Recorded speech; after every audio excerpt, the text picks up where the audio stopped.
The night my wife laughed at me in front of her friends. Mocked me like I was some clueless handyman she'd outgrown. I didn't shout, didn't argue. I just watched her smile at the punchline she thought I'd never challenge. And the best part? Everyone at that table thought I'd swallow it like always. They thought she'd won. But by the time she strutted back from her girls' trip, let's just say the joke didn't land the way she expected. If you're new here, hit that subscribe button, drop a like, and tell me in the comments what you would have done. Now buckle in. This one gets messy. It started on a quiet Thursday evening. Nothing dramatic. No slam doors, no thunderstorm, no ominous soundtrack. Just me, sitting at the kitchen table with a stack of bills and a cup of black coffee, while my wife Chelsea packed for her annual getaway to Nashville. Same group of friends, same overpriced Airbnb, same "we need this trip to recharge" speech she recycled every year. Our house was small, but it was ours, well rented, but still our home. A 2-bedroom place on a calm street where you can hear sprinklers in the morning and kids riding bikes after school. I've been an HVAC tech for over a decade. Not glamorous, but honest work. I fix what's broken. I show up when people need heat or cold air or both. I make $23 an hour. Not a fortune, but more than enough to keep us comfortable. Or so I thought. While she folded outfits she'd bought specifically for the trip, I went through our monthly statements, the same routine I'd done for years. Rent, utilities, credit card charges, most of them hers.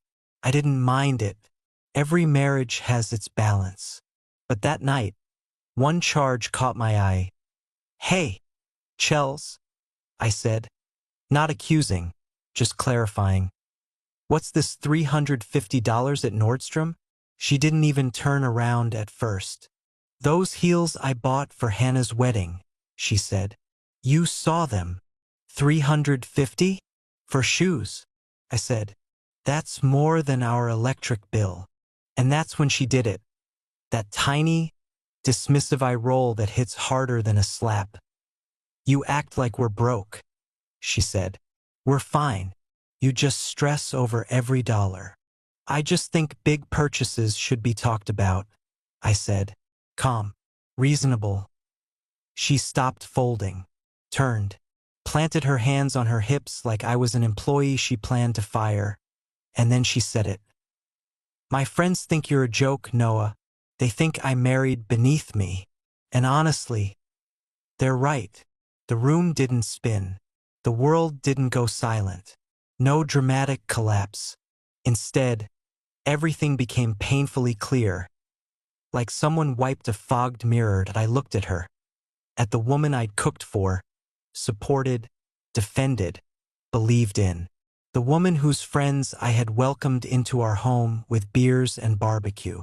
And she stood there proudly, almost relieved, as if she'd been waiting years to deliver that line. "Your friends think I'm a joke?" I repeated. "Yeah," she said. "They do. Hannah's husband makes double your salary. Lydia's husband just became regional manager. And I'm here arguing about shoes with an HVAC guy." She said it like a punchline. Like HVAC guy was a synonym for failure. I didn't yell. I didn't even blink. I just closed the credit card statement, slid it into the folder, and felt something inside me harden. Quietly, absolutely. "So that's how you see me?" I said. "I'm being honest," she replied, turning back to her suitcase like the conversation was a chore she'd finished. "Maybe now you understand why I need this trip. I need to be around people who actually have ambition." She hummed while choosing outfits. Designer blouses, sparkly tops, things she'd bought with money I worked long hours to earn. That humming was worse than the insult. It was the sound of someone who felt victorious. It wasn't the shoes. It wasn't the credit card bill. It wasn't even her friends. It was the respect. Gone. Evaporated. And once that disappears, what's left? Nothing worth saving. I didn't respond. Didn't argue. I walked into the bedroom, watched her pack, and realized something sharp and cold. She didn't think she'd said anything unforgivable. She thought I'd take it, like always. But she had no idea what silence can mean. What stillness can prepare. I sat on the bed, pulled out my phone, and texted my brother. "Can I stay with you for a bit? Starting this weekend." He replied in seconds. "Of course. Everything okay?" I answered, "It will be." She kept humming. She had no clue that those were the last words she'd ever say to me as a wife who still believed she had the upper hand. And as she carefully packed outfits to impress her friends, the same friends who called me a joke, I began planning something she'd never forget. When Friday morning arrived, Chelsea was buzzing around the house like she was preparing for a red carpet event rather than a girls' trip. She checked her luggage 3 times, reapplied her makeup twice, and kept humming that same little tune, the one that now sounded like a countdown. I made coffee like I always did, scrambled eggs, kept my tone soft and steady. She glanced at me in the mirror while brushing her hair. "You sure you don't mind me going?" she asked. "Of course not," I said. "You deserve time with your friends." She smiled at that, thinking she'd smooth things over. But I'd already made 3 phone calls the night before, calls she'd never imagined I would make. First to my supervisor, asking for a transfer to the Brewer County branch 40 minutes away. Second to my brother, lining up help to move my things. Third to the landlord, notifying her that I'd be vacating the rental by Saturday night. My wife wasn't married to a joke. She was married to a man who knew how to dismantle entire systems. Quietly, cleanly, without leaving a trace, that I drove her to the airport. She chatted about brunches, rooftop bars, and how much she needed this escape. I nodded, kissed her forehead, and watched her walk into the terminal with her designer luggage trailing behind her like trophies. She never once looked back. That told me everything. The minute she disappeared into the doors, I exhaled. The kind of exhale you give when you lift something heavy and finally let go. I drove home, walked into that house, and felt none of the warmth it used to hold. Just rooms full of items we'd bought together. But somehow all of them belonged more to her than me. At sunset, I started packing. My clothes, my tools, my books, my small collection of vintage baseball caps. I boxed up my computer, my headphones, the good kitchen knives. I was the one who cooked, after all. I didn't touch her belongings. I wanted the emptiness to speak for me. I slept lightly that night, waiting for dawn, waiting for the trucks. Saturday morning, Theodore arrived with 2 buddies, Caleb and Rick. They showed up ready to work, ready to help me peel my life out of that house one piece at a time. "You sure about this?" Caleb asked as he lifted a box of tools. "She told me her friends think I'm beneath her," I said.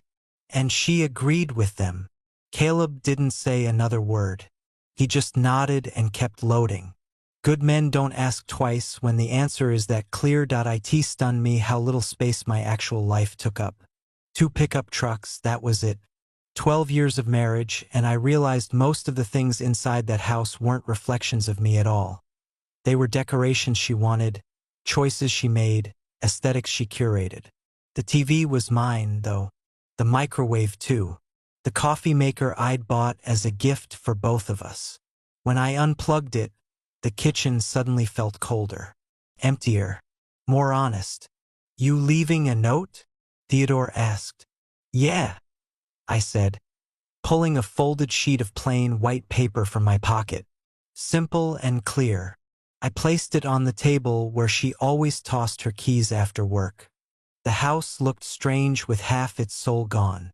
Cabinets still full, but shelves half empty. Closet full of her things, but with a missing row where my shirts once hung. Nothing damaged, nothing messy.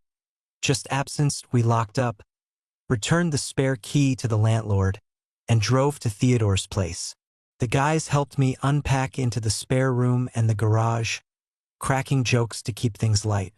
When we finished, Theodore clapped me on the shoulder. "Lunch?" he said. Yeah, I answered. My treat. We went to a barbecue joint down the road, the kind where the smoke hits you before you open the door. We sat in the sun, eating brisket and talking like men who knew a storm had passed, even if the sky didn't show it yet. What now? Rick asked. New job on Monday, I said. Find a place, start fresh. My phone buzzed then, a text from Chelsea. Having amazing time. The girls say hi. I showed the guys. They exchanged looks I didn't comment on. I turned the phone off. She could enjoy her trip. She'd earned it. That night, she called again from Nashville. She talked about fancy restaurants, a rooftop bar with a skyline view, and how she felt so inspired being around successful people. I let her speak. Sounds perfect, I said. She told me she loved me before hanging up. I didn't return it, and for the first time in years, the words didn't sit on my tongue waiting to escape. Monday evening, everything finally detonated.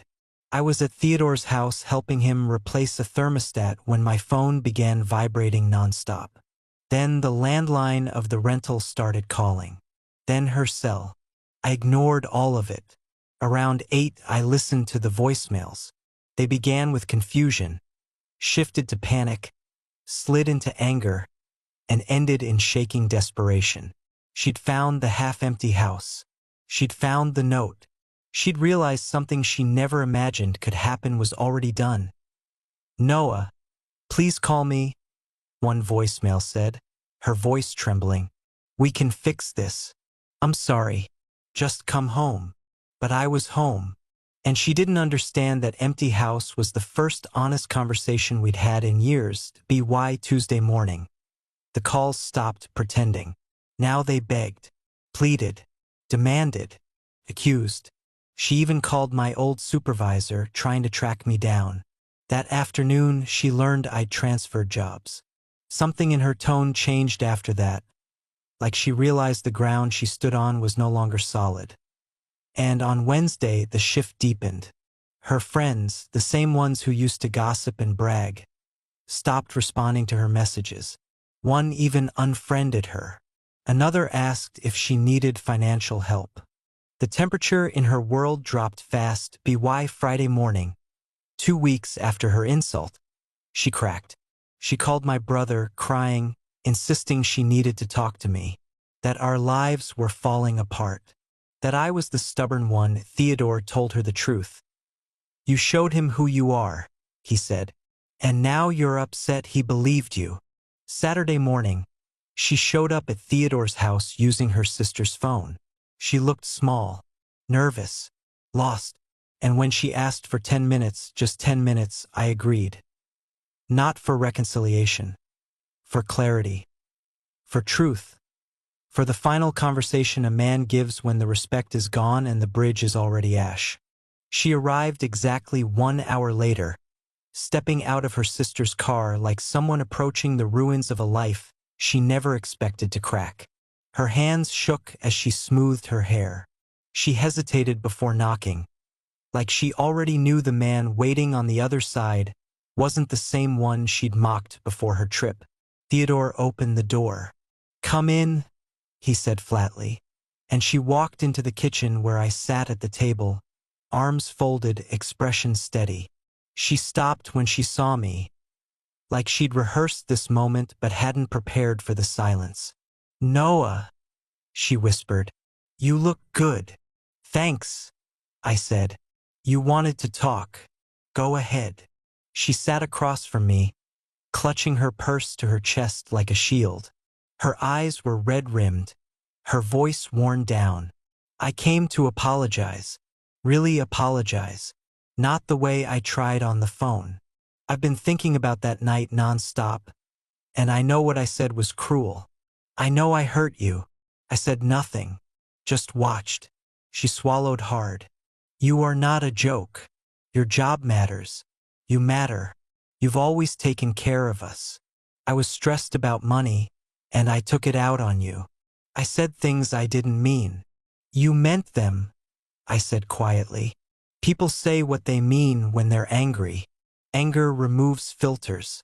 It doesn't invent beliefs.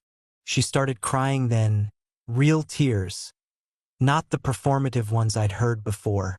She wiped her face with trembling hands. I've lost everything, she said. My friends don't want to deal with my problems. I can't afford the rent alone. My sister says I ruined my marriage.